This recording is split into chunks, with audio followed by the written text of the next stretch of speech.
আল্লাহ নবীর সাহাবী প্রশ্ন করেছেন, নবীজি, বান্দা কখন আল্লাহর নিকটবর্তী হয়ে যায়?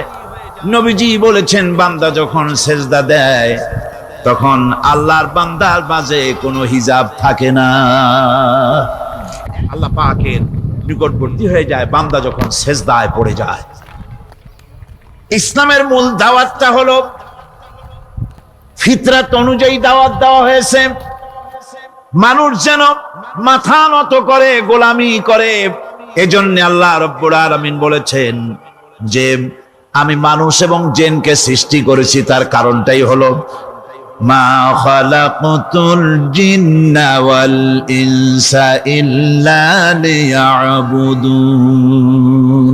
মানুষ আর জিন জাতিকে সৃষ্টি করা হয়েছে ইবাদতের জন্য, গোলামির জন্য। আল্লাহ পাক বলেন, ওয়ালাকাদ বা'আসনা ফি কুল্লি উম্মাতির রাসূলা আন ইবুদুল্লাহা ওয়াজতানিবুত তাগুত। প্রত্যেক জাতির জন্য আমি রাসূল প্রেরণ করেছি, তারা মানুষকে দাওয়াত দিয়েছেন এই কথা বলে যে এক আল্লাহর গোলামি করো, তিনি ছাড়া কোনো ইলাহ নাই, আইন দাতা নাই, বিধান দাতা নাই, তার গোলামি, তার সামনে মাথা নত করে।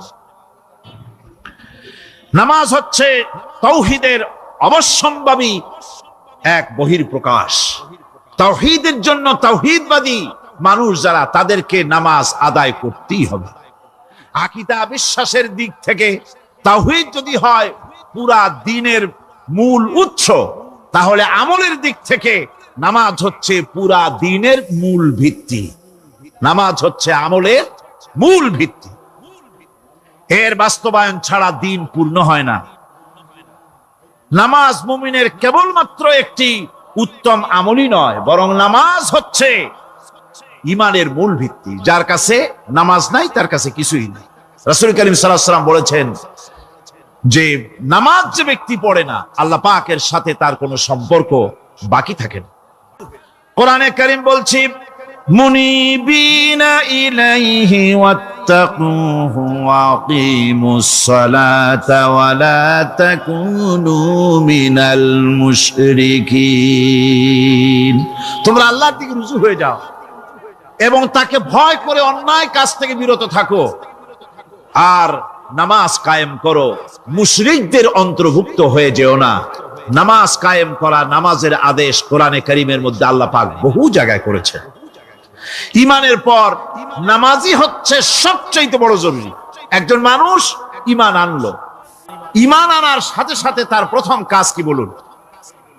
বলেন, প্রথম কাজ কি? ফজরের নামাজের আগে একজন ইসলাম কবুল করলেন, তার প্রথম দায়িত্ব নামাজকে আদায় করে দেওয়া, ফজরের নামাজ পড়া। জোহরের আগে কেউ ঈমান আনলো, তার প্রথম দায়িত্ব জোহরের নামাজ আদায় করা। আসরের নামাজের আগে ঈমান এনেছে, তার প্রথম দায়িত্ব হলো আসরের নামাজ আদায় করা। তার মানে হলো ঈমান আনার পর একজন ঈমানদারের প্রথম দায়িত্ব হচ্ছে নামাজ। গুরুত্বপূর্ণ বিষয়, খুব ভালো করে শুনতে হবে, ইয়াদ রাখতে হবে প্রত্যেকটি মুসলমানের। এই নামাজ কি জিনিস, কেমনে আদায় করতে হবে, আদায় না করলে কি হবে, গুরুত্বপূর্ণ এই কথাগুলি প্রত্যেকের স্মরণ রাখতে হবে। কিয়ামতের দিন মানুষ যে জাহান্নামে যাবে, জাহান্নামের জন্য, জাহান্নামে যে সব কারণে যাবে তার মধ্যে বড় কারণ কালকে বলেছিলাম, দেখি মনে আছে নাকি? বড় কারণ কয়টা? কয়টা? আলহামদুলিল্লাহ মনে আছে। আল্লাহ রাব্বুল আলামিন বলেন, ইয়াতাসাআলুনা আনিল মুজরিমিন। কিয়ামতের দিন অপরাধীদেরকে জিজ্ঞেস করা হবে, মা সালাকাকুম ফি সাকার, জাহান্নামে কেন আসছো? জবাবে তারা বলবে, ক্বালু লাম নাকু মিনাল মুসাল্লিনা ওয়া লাম নাকু নুতঈমুল মিসকিন। নামাজ পড়ি নাই, আর এতিম মিসকিনদের খেতে দেই নাই, এই কারণেই জাহান্নামে এসেছি। কল নাউযুবিল্লাহ। নামাজ যারা পড়বে না জাহান্নামে যেতে হবে। কোথায় যেতে হবে?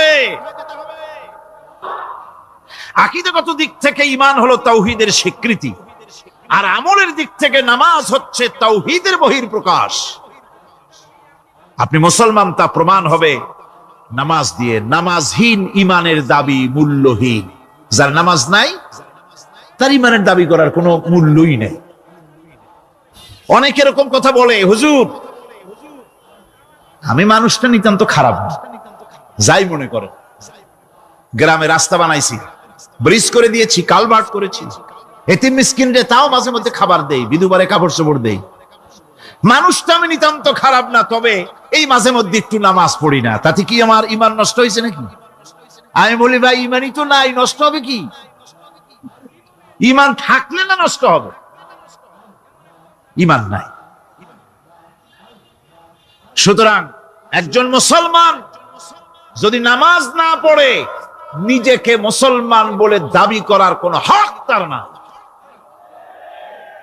দাবি করার অধিকার না। নামাজ হচ্ছে জিন্দিগি, নামাজটাই মূলত জিন্দিগি। নামাজটা কি? জিন্দিগি। আল্লাহ রাব্বুল আলামিন শিখাচ্ছেন, কুল ইন্না সালাতি ওয়া নুসুকি ওয়া মাহইয়ায়া ওয়া মামাতি লিল্লাহি রাব্বিল আলামিন। মুহাব্বতের সাথে সবাই পড়েন, কুল ইন্না সালাতি ওয়া নুসুকি ওয়া মাহইয়ায়া ওয়া মামাতি লিল্লাহি রাব্বিল আলামিন। বলো আমার নামাজ, বলো আমার নামাজ, আমার কোরবানি, আমার হায়াত, আমার মত সবকিছুই আল্লাহ রব্বুল আলামিনের জন্য নিবেদিত। আমার বেঁচে থাকা, আমার মরে যাওয়া সব আল্লাহর জন্য। সে আল্লাহ রব্বুল আলামিন, তার জন্য সবকিছু নিবেদিত করতে হবে। আল্লাহ পাকের গোলাম আমাদের বানিয়েছেন, আল্লাহ আমাদের গোলামি করা লাগবে। আর গোলামির নমুনা যাকাত দিয়া, হজ দিয়া, দান দিয়া, সদকা দিয়া, কোন জিনিস দিয়ে নামাজের মতো গোলামির উৎকৃষ্ট প্রমাণ বা নমুনা আর কিছুতে নাই। আমি যে গোলাম তার উৎকৃষ্ট প্রমাণ হচ্ছে নামাজ। নামাজেই একটা মানুষ গোলামির অনুভূতিতে তাকে নিয়ে যায়। বাদশাহ হোক, মন্ত্রী হোক, পীর হোক, মওলানা হোক, মুহাদ্দিস হোক, বড় লোক হোক, গরিব হোক, পুরুষ হোক, নারী হোক, যাই হোক, নামাজে দাঁড়াইলো, একেবারে কান্ডারে ধরিয়া, কানের কাছে হাত দিয়া, হাত দুটো বাঁধিয়া, মাথা নিচের দিকে দিয়ে দাঁড়ায় গেল। কিসের মতো? আসামির মতো, গোলামের মতো। সুবহানাল্লাহ। এদিক ওদিক তাকাইতে পারবা না, চোখটা থাকবে সেজদা যেখানে দিবা সেখানে। তাকানো নিষেধ, সেজদার দিকে তাকাও। এরপরে যখন রুকুতে গেলেন, গোলামির নমুনা হয়ে গেল।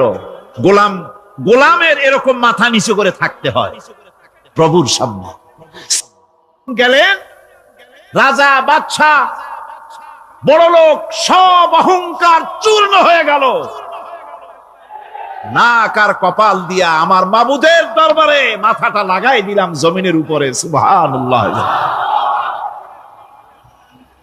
আমি আমার ভাষায় বলি, আমি আমার ভাষায় কথাটা এভাবে বলি, এই জমিনটা যদি কাগজ হয় আর আমার নাকটার কপালটা যদি কলম হয়, তাহলে আমি যে গোলাম দৈনিক 5 বার আমার নাক আর কপাল দিয়া জমিন নামক কাগজের উপরে, দাস খতের উপরে দৈনিক 5 বার নাক আর কপাল দিয়া সই করে দেই, আল্লাহ আমি তোমার গোলাম, আর কারো গোলাম নই,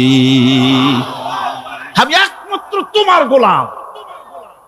ঘুমের থেকে উঠে সেজদা দিয়ে বলি, দুপুরের সময় কাজ ফেলাইয়া আর একবার বলি, বিকেল আসার আগে আসরে আর একবার বলি, দিন যখন শেষ হয় আর একবার বলি, রাতে যখন শুতে যাই আর একবার সেজদা দিয়া ঘোষণা করি, মাবুদ আমি তোমার গোলাম। সুবহানাল্লাহ। নামাজ হচ্ছে ইসলামের গণ্ডির মধ্যে প্রবেশের প্রমাণ। কোরআনে কারীম বলছে, ফাইন তাবু ওয়া আকামুস সালাতা ওয়া আতাউজ যাকাতা ফাইখওয়ানুকুম ফিদ্দীন। সূরা তওবা এসেছে, তারা যদি তওবা করে আর নামাজ কায়েম করে, যাকাত যদি আদায় করে, তাহলে এখন তোমাদের সে দ্বীনি ভাই, এখন ভাই হয়ে গেল। একটু আগে ছিল কাফের মুশরিক, এখন তোমার দ্বীনি ভাই। দ্বীনের গণ্ডির মধ্যে প্রবেশ করা, কলেমা পড়ার সাথে সাথেই নামাজ। নামাজ হচ্ছে দ্বীনের প্রধান গেট, দ্বীনের প্রধান তোরণ। দ্বীনের মধ্যে প্রবেশ করার জন্য এই গেট দিয়ে প্রবেশ করতে হবে। সুতরাং এই নামাজের এতই গুরুত্ব দেওয়া হয়েছে। ইসলাম যদি ক্ষমতায় আসে, আল্লাহ যেন এনে দেন, জোরে কোন আমিন। ইসলাম যদি ক্ষমতায় এসে যায়, রব্বুল আলামিন তাফসীরের মাহফিল, কোরআন সামনে নিয়ে আশা করে তোমার দরবারে দোয়া করি, এই বিশাল জনসমুদ্রের দোয়া কবুল করো মাবুদ গো, এই বাংলাদেশকে ইসলামের দেশ বানাইয়া দাও। দেশটা যদি ইসলামের হয়ে যায়, আইন যদি আল্লাহর হয়, শাসন যদি সৎ লোকেরা করে, রব্বুল আলামিন কোরআন শরীফে বলেন, তাহলে তারা 4টা কাজ করবে। আল্লাযীনা মাক্কান্নাহুম ফিল আরদ আকামুস সালাতা ওয়া আতাউজ যাকাত ওয়া আমারু বিল মা'রুফি ওয়া নাহাউ আনিল মুনকার। মুমিনেরা ক্ষমতায় এসে প্রথম যে কাজটা করবে, প্রথমে ক্ষমতা এসেই নামাজ বাধ্যতামূলক করবে। প্রথম কি? ওয়াজ নসিহতে অনুরোধ করা হবে না, বাবাজিরা আল্লাহর রাস্তায় নামাজটা পড়ে না। রেডিও এবং টেলিভিশনের মাধ্যমে রাষ্ট্রপ্রধান অর্ডার করে দিবেন, যারা আকেল বালিগ সকলের জন্য নামাজ বাধ্যতামূলক, নামাজ পড়তেই হবে। এটা অর্ডার।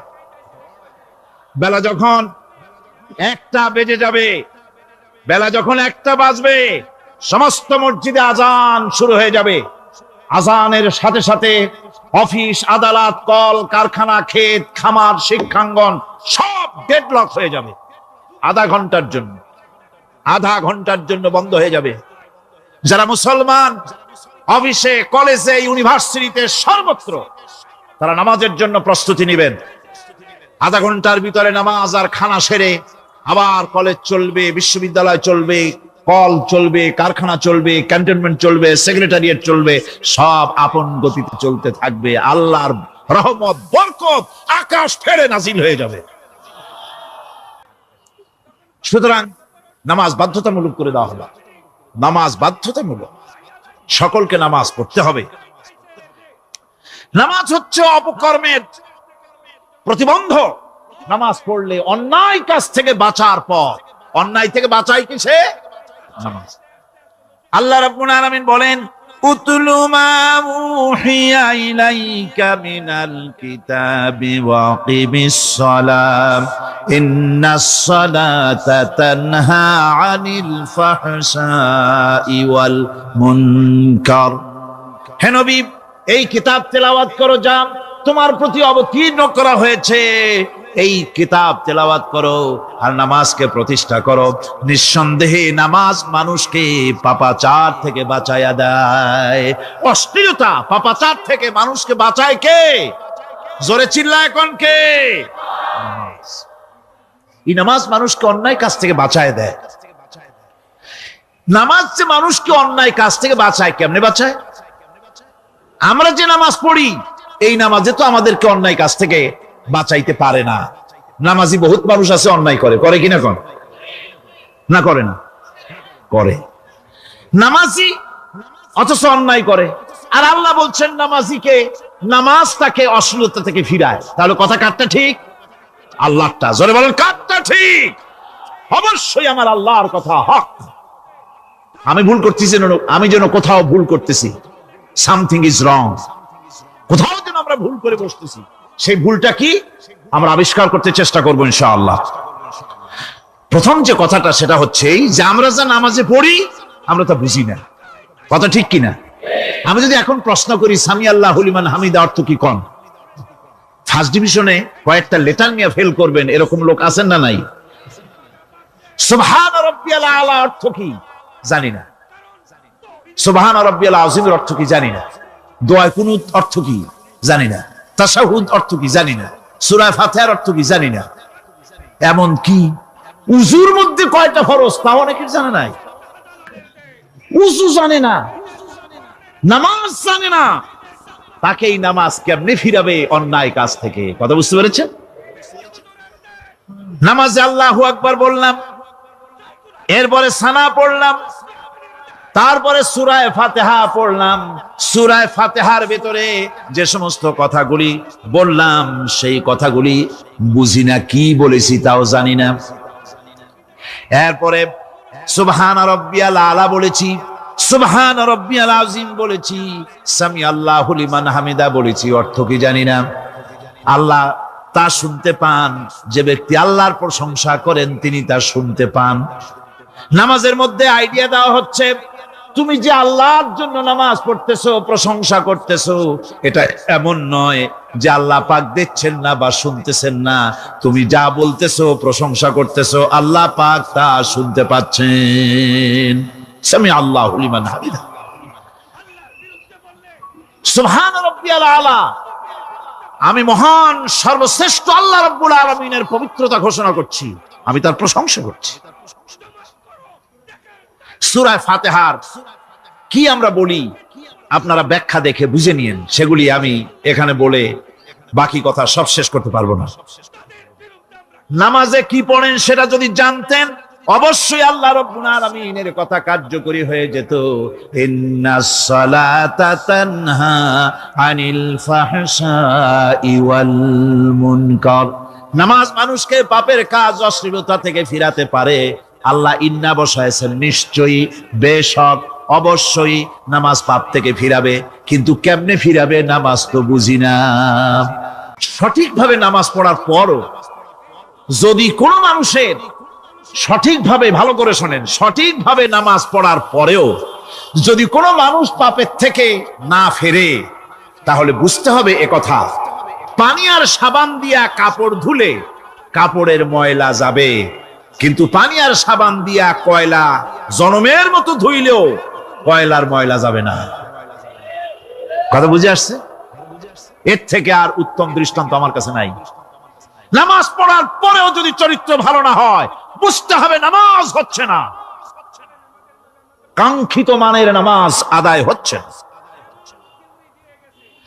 আল্লাহর নবী বলেছেন, যার নামাজ পাপ কাজ হতে ফিরাতে পারলো না, তার নামাজ নামাজি নয়। আবার শুনুন, রাসূল বলছেন, যার নামাজ তাকে পাপের কাছ থেকে ফিরাতে পারলো না, তার নামাজ নামাজ নয়, ওটি নামাজ হয় নাই, যার জন্য তার পাপ থেকে তারে ফিরাইতে পারছে না। আর কিয়ামতের দিন বেনামাজিরা সবচাইতে বেশি অপমানিত হবে। সবচাইতে বেশি অপমানিত হবে কারা? বেনামাজিরা। কিভাবে?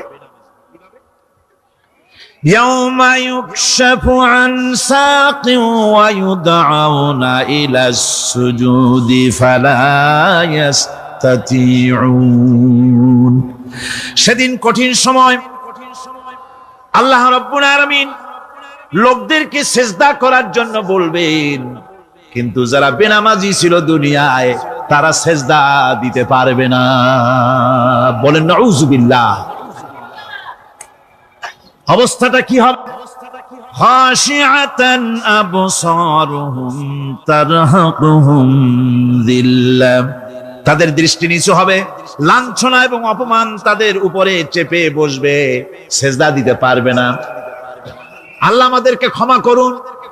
কিয়ামতের দিন হযরত আদম আলাইহিস সালাম থেকে শুরু করে পৃথিবীর সমস্ত মানুষের সামনে আল্লাহ রাব্বুল আলামিন সিজদা করার জন্য অর্ডার করবেন। যারা নাকি বেনামাজি, ওরা আল্লাহর দরবারে সেদিন সিজদা দিতে পারবে না, লাঞ্ছিত, অপমানিত হবে। জোরে কোন নাউযুবিল্লাহ। নামাজ, মুমিনের নামাজ একরকম, মুনাফিকের নামাজ হলো আর এক রকম। মুনাফিকরাও নামাজ পড়ে, পড়ে কিনা কোন? মুনাফিকেরাও নামাজ পড়ে।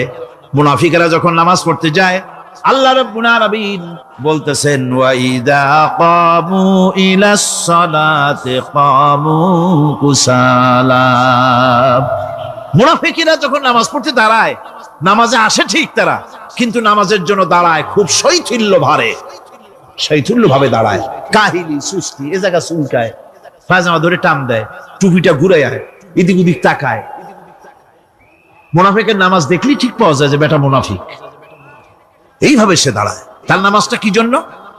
ইউরাউনান নাস ওয়া লা ইয়াযকুরুনাল্লাহা ইল্লা কালিলা। তাদের নামাজ হচ্ছে মানুষকে দেখাবার নামাজ। নাউযুবিল্লাহ। দুনিয়া যদি কল্যাণ চাই, আখিরাতেও যদি কল্যাণ চাই, তাহলে এর জন্য কি করতে হবে? কি করতে হবে? আমার কথা নয়, আল্লাহ রাব্বুল আলামিনের কথা শুনুন। রব্বুল আলামিন বলেন, ক্বাদ আফলাহাল মুমিনুন আল্লাযীনা হুম ফি সালাতিহিম খাশিউন ওয়াল্লাযীনা হুম লিয-যাকাতি ফাঈলুন ওয়াল্লাযীনা হুম লিফুরুজিহিম হাফিজুন। নিশ্চিতভাবে সেই সব মুমিন কল্যাণ লাভ করবে, নিশ্চিতভাবে। তারা হচ্ছে ওই সব লোক যারা নিজেদের নামাজ ভীতি মিশ্রিত বিনয় ভাবে, ভীতি মিশ্রিত অবস্থায় বিনয়ের সাথে যারা নামাজ আদায় করে, যারা বেহুদা কাজ থেকে বিরত থাকে, যারা যাকাতের পন্থায় কর্মতৎপর হয়, আর যারা নিজের লজ্জাস্থানকে হেফাজত করে। এরপরে আল্লাহ পাক বলেন, ওয়াল্লাযীনা হুম লিআমানাতিহিম ওয়া আহদিহিম রাউন ওয়াল্লাযীনা আলা সালাওয়াতিহিম ইউহাফিজুন ওয়াল্লাযীনা আলা সালাতিহিম হাফিজুন। আর যারা তাদের আমানতকে পূর্ণ করে, আমানত এবং তাদের ওয়াদা চুক্তি পূর্ণ করে, এবং যারা নিজেদের নামাজ সমূহকে পূর্ণভাবে হক আদায় করে নামাজ পড়ে, নামাজের যারা হেফাজত করে, এরা কারা? এরা হচ্ছে উলাইকা হুমুল ওয়ারিসুন আল্লাযীনা ইয়ারিসুনাল ফিরদাউসা হুম ফিহা খালিদুন। এরা হচ্ছে সেই সব লোক, এরা উত্তরাধিকার হচ্ছে জান্নাতের উত্তরাধিকার, জান্নাতুল ফিরদাউসে আল্লাহ রাব্বুল আলামিন এই গুণ বিশিষ্ট লোকদের জন্য জায়গা করে দিবেন। জোরে কোন সুবহানাল্লাহ। নামাজকে পড়তে বলা হয়নি, কোরআন শরীফে বলা হয়েছে নামাজ কায়েম করো। কি বলা হয়েছে কন্ত দেখি? নামাজ কায়েম করো, নামাজ পড়ো। এই কথা কিন্তু কোরআন শরীফে কোন জায়গায় আছে নাকি? এখন কায়েম করা কারে বলে? একটা গুরুত্বপূর্ণ আরেকটি বিষয়। নামাজ কায়েম করতে বলা হয়েছে। কায়েম কি? কায়েমটা হচ্ছে দৃষ্টান্ত স্বরূপ বলা যায় যে জিনিসটা সমাজে প্রতিষ্ঠিত আছে ওইটারে বলে কায়েম হওয়া, আর যেটা প্রতিষ্ঠিত নাই ওটা কায়েম নাই। কায়েম মানে হলো প্রতিষ্ঠিত থাকা। যেমন আমাদের দেশে, আমাদের সমাজে নারী পুরুষ শিশু বৃদ্ধ সকলেই কাপড় পরা, শাড়ি পরা, লুঙ্গি পরা, এই কাপড় পরাটা কায়েম আছে, প্রতিষ্ঠিত আছে না নাই? সমাজের ভিতরে কাপড় প্রতিষ্ঠিত আছে, সেই জন্য এই উলঙ্গ মানুষ পাওয়া যায় না। অনুরূপ ভাবে নামাজ যদি প্রতিষ্ঠিত হতো সমাজের ভিতরে, তাহলে বেনামাজি খুঁজে পাওয়া যেত না। চাকরি করতে গেলে সেখানে নামাজ মানদণ্ড হয়ে যেত, নামাজ পড়ে কিনা তা দেখে নেওয়া হতো। বেনামাজি লোক পাওয়াই যেত না যদি প্রতিষ্ঠিত থাকতো। এই জন্য আল্লাহ পাক বলেছেন নামাজকে কায়েম করতে হবে। নামাজ হবে সব ভালো কাজের মানদণ্ড। সমস্ত ভালো কাজের মানদণ্ড কি? নামাজ। নামাজ আমাদেরকে বড় রকমের শিক্ষা দেয়। কি শিক্ষা দেয়? নামাজ আমাদের শিখায় ঐক্য আর ভ্রাতৃত্ব, ভ্রাতৃত্বের আর ঐক্যের শিক্ষা দেয়। এক নেতার আনুগত্য করা শিখায়। জামাত যত বড় হোক, ইমাম হবে কয়জন? যারা ক্ষমতায় যাবে, আপনি রাষ্ট্রের ইমাম যারে বানাবেন, সেই রাষ্ট্রীয় ইমাম যদি জনগণের ইচ্ছার বিরুদ্ধে যদি চলে, একবার লোকমান দেন, দুইবার লোকমান দেন, তিনবার দেন, তারপরেও যদি না নামে, ঘর ধরে নামেন। নামাজ আপনাকে নেতা নির্বাচন, নেতাকে প্রতিষ্ঠিত রাখা, নেতার আনুগত্য আপনাকে শেখায়। নামাজ লাইন সোজা করে দাঁড়াতে হবে। লাইন যদি বাঁকা করেন, আপনার কলজেটা ওরকম বাঁকা হয়ে যাবে। নাউযুবিল্লাহ। নামাজের কাতারে যার কারণে নামাজের কাতার বাঁকা হবে, পুরা কাতারের জন্য আল্লাহর কাছে ওই লোকটা দায়ী হয়ে যাবে। নামাজ শৃঙ্খলা শিখায়। সুবহানাল্লাহ কইতে ইচ্ছা করে না? নামাজ শৃঙ্খলা শিখায়, শৃঙ্খলা বোধ শিখায়। সোজা হয়ে দাঁড়াও। তারপরে ঐক্য এবং মহব্বত শিখায়। নামাজের ভিতরে যখন দাঁড়ায় গেলেন, আমির দাঁড়ালো, ফকির দাঁড়ালো, মন্ত্রী দাঁড়ালো, তার ড্রাইভারও দাঁড়ায় গেল, একই কাতারে দাঁড়ায় গেছে। নামাজ পড়তে গিয়ে ড্রাইভারের পাও গিয়ে লেগেছে মন্ত্রীর গায়ে। নামাজ শেষ হওয়ার পর মন্ত্রীর বাবার ক্ষমতা নাই এ কথা বলার যে বেটা ড্রাইভার সলিমুদ্দিন, তোর পাও লেগেছে আমার পায়ে, তোর চাকরি শুদ্ধা দোজকে পাঠায় দেব। পারবে বলতে? পারবে না। মিয়া মন্ত্রী সাহেব, এটা তোমার সেক্রেটারিয়েট না, এটা আল্লাহর ঘর। এটা কার ঘর? وَلَقَدْ خَلَقْنَا الْإِنسَانَ وَنَعْلَمُ مَا تُوَسْوِسُ بِهِ نَفْسُهُ وَنَحْنُ أَقْرَبُ إِلَيْهِ مِنْ حَبْلِ الْوَرِيدِ। মানুষ সৃষ্টি করেছি আমি, তার অন্তঃকরণে কি চিন্তা হয়, কি কল্পনা হয় তাও জানি আমি। আর আমি আমার বান্দার যেই সাহারাগের উপরে মাথাটা খাড়া আছে, এই রোগের চাইতেও আমি বান্দার বেশি নিকটে। আল্লাহ পাক গোপন রাখেন নাই, বলে দিছেন আমি কিন্তু এখানে আছি। সুবহানাল্লাহ। আচ্ছা বলেন তো আল্লাহ কোথায় আছেন? এটি একটি মুশকিলের প্রশ্ন। সাধারণত লোকেরা বলে আল্লাহ সব জায়গায় আছে। এই কথা, এই জবাব সঠিক নয়। আকীদা সাফ হতে হবে। আল্লাহ সব জায়গায় আছে এই কথা সঠিক নয়। যদি আল্লাহ সব জায়গায় থাকেন তাহলে দুনিয়ার সব জায়গা ভালো না, কিছু কিছু খারাপ আছে। তাহলে খারাপ জায়গায়ও থাকতে হয়। নাউযুবিল্লাহ বলে। আল্লাহ কোথায় আছে এই প্রশ্ন আল্লাহরই করি। সওয়ালে মুকাদ্দারের জবাব, পৃথিবীর মানুষ আল্লাহকে প্রশ্ন করবে তুমি কোথায় আছো। রব্বুল আলামিন প্রশ্ন করার আগে জবাব দিয়ে দিয়েছেন, আর রাহমানু আলাল আরশি ইস্তাওয়া। আল্লাহ পাক আরশে আজিমে আছেন। কোথায় আছেন বলে? এক আঙ্গুল আকাশের দিকে উঁচু করে বলেন আল্লাহ কোথায় আছেন? আরশে আজিমে আছেন। সুবহানাল্লাহ। তবে আরশে আজিমে আছেন যে অবস্থা এমন নয় যে তিনি সাংঘাতিক রকমের কুয়াশার কারণে বাংলাদেশে কি হইতেছে তা দেখতে পান না। সে আল্লাহ রাব্বুল আলামিন সব কথা পরিষ্কার করে বলেছেন আমি তোমার ঘাড়ের কাছে। তার মানে আল্লাহর ইলম, তার নজর, তার সামা এবং তার বসর, তার দেখা, তার শোনা, তার ইলম সবটা আমাকে ঘিরে আছে, আমি তার বাইরে নাই। আল্লাহ মানুষকে সতর্ক করতেছেন, মা ইয়ালফিযু মিন কাওলিন ইল্লা লাদাইহি রাকীবুন আতীদ। মানুষ এমন কোন কথা বলে না যা আমার ফেরেশতারা রেকর্ড করে না রাখে। যা করো তাও লেখা হয়, যা বলো তাও লেখা হয়ে যায়।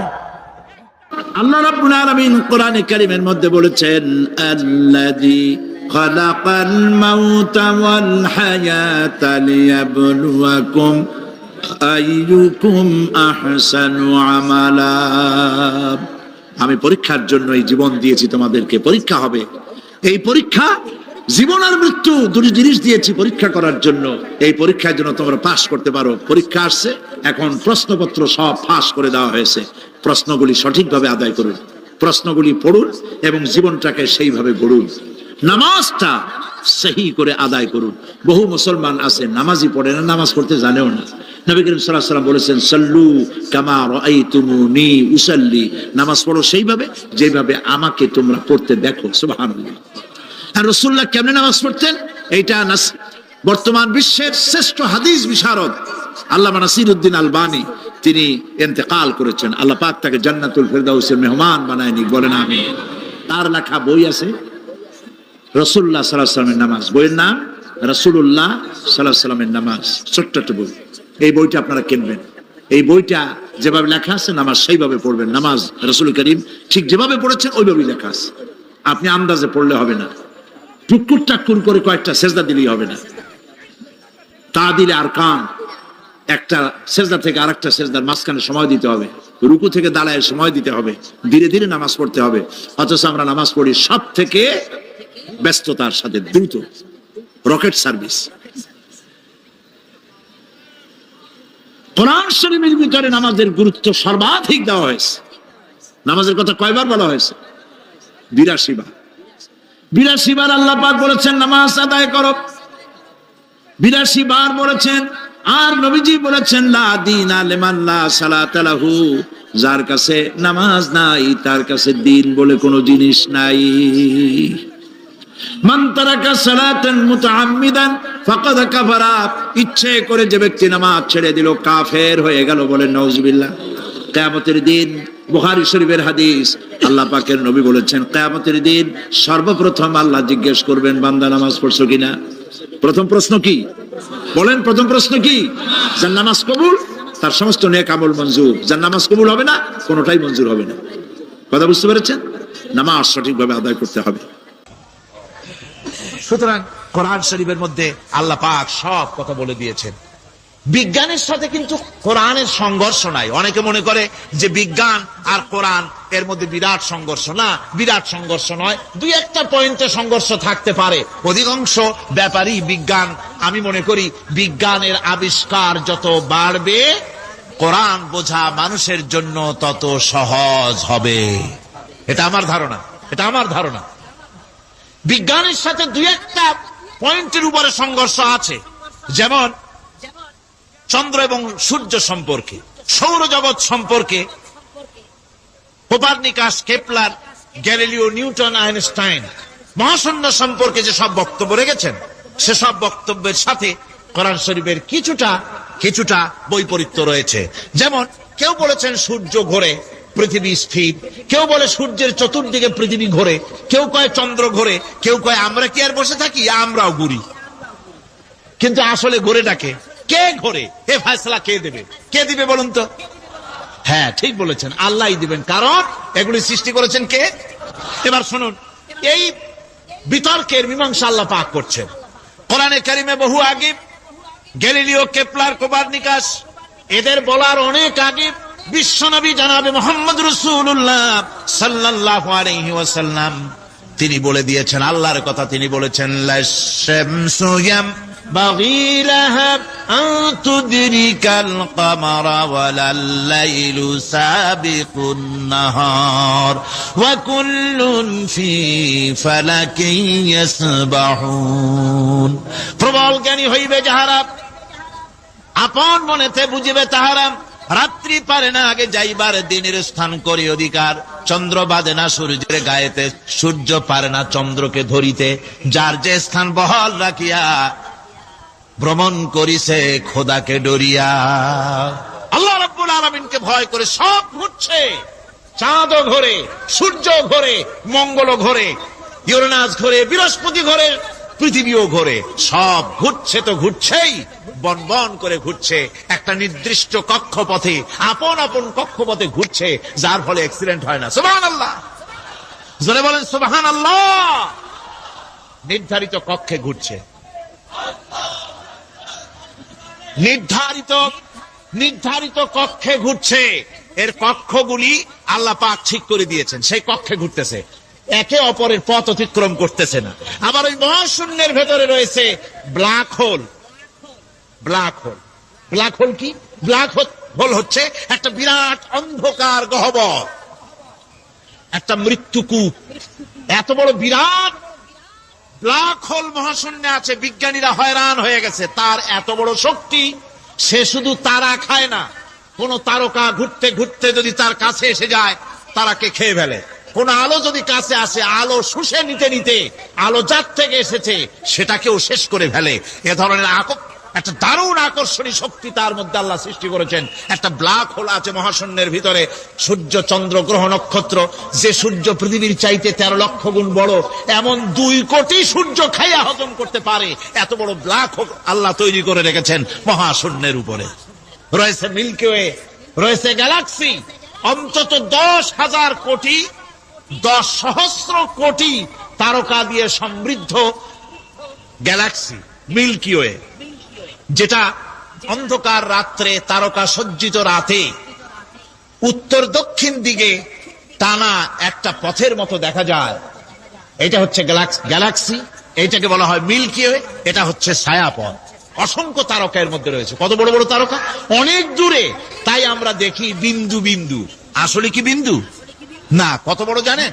বিজ্ঞানীরা বলেছেন দৈত্যের মতো বিরাট বিরাট তারকা আছে, যে সূর্য পৃথিবীর চাইতে 13 লক্ষ গুণ বড়। এরকমের সূর্য অন্তত 3 কোটি সূর্য খাইয়া হজম করতে পারে, এরকম অসংখ্য তারকা মিল্কি ওয়ের ভিতরে আল্লাহ সৃষ্টি করেছেন। সুবহানাল্লাহ বিহামদিহি, সুবহানাল্লাহ। আর মানুষ লাফায়, 4 আঙ্গুল মানুষ খালি লাফ দেয় মোষ কতগুলো রাখিয়া। কোন আনন্দে লাফা, কি শক্তি তোমার! মহাশূন্যের তুলনায় এই পৃথিবীর অবস্থান কি জানেন? এই জন্য যত বেশি পড়াশোনা করবেন মাথা নত হয়ে যাবে। 1997 সনের বাজেট বক্তৃতা যখন আমি করতেছিলাম, ডক্টর কুদরতে খোদা, নাম রাখছে কুদরতে খোদা, আসলে গজবে খোদা। এই লোকটি নাস্তিক, ইসলামের চূড়ান্ত দুশমন। তার প্রণীত শিক্ষা ব্যবস্থার যখন সমালোচনা করছিলাম, ট্রেজারি বেঞ্চ থেকে আমাকে বলা হলো রাজাকার। আমি আমার সমস্ত শক্তি একত্রিত করে বলেছিলাম, শুধুমাত্র হিন্দুস্তানের রাজাকারেরাই আমাকে রাজাকার বলতে পারে। আমি বলেছিলাম 1973 সন পর্যন্ত আমি বাংলাদেশের কোন রাজনৈতিক দলের নেতা এবং কর্মী ছিলাম না। আমি রাজাকার নই। আমাকে রাজাকার বলে যদি তাকেও প্রমাণ করতে না পারে 10 কোটি টাকার মানহানি মামলা দায়ের করব। আমার এই বক্তব্য সারা দুনিয়া শুনেছে। পার্লামেন্টে আমার এই বক্তব্য রেকর্ড হয়ে আছে। সেদিন 3 শতাধিক পার্লামেন্ট মেম্বারের কেউ আমার চ্যালেঞ্জ গ্রহণ করেন নাই। যে কোনো ব্যক্তি পার্লামেন্টে গিয়ে আমার বক্তৃতা দেখে আসতে পারেন। এরপরে 1997 সনের 7ই অক্টোবর দৈনিক জনকণ্ঠ পত্রিকা যখন আমার বিরুদ্ধে লিখলো, সেই পত্রিকায় সাইদির ওপেন চ্যালেঞ্জ 8ম পাতা, 1997 7ই অক্টোবর, এত বড় 2 কলামে হেডিং।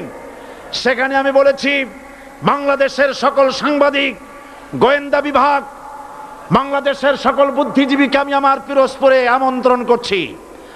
আমার উপস্থিতিতে যদি কেউ প্রমাণ করতে পারে বাংলাদেশের স্বাধীনতা যুদ্ধের বিরুদ্ধে আমার কোনো ভূমিকা ছিল, সজ্ঞানে স্বেচ্ছায় জাতীয় সংসদের সদস্য পদ থেকে পদত্যাগ করব।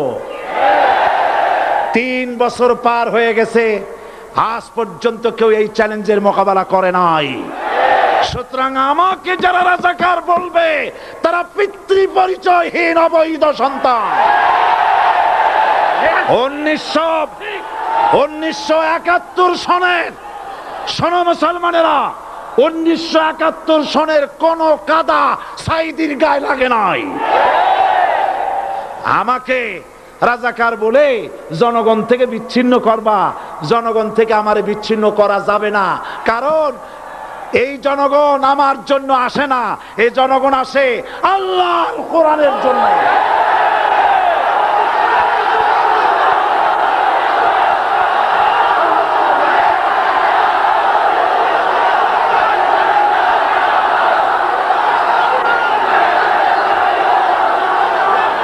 আজকে আজ যারা ইসলামের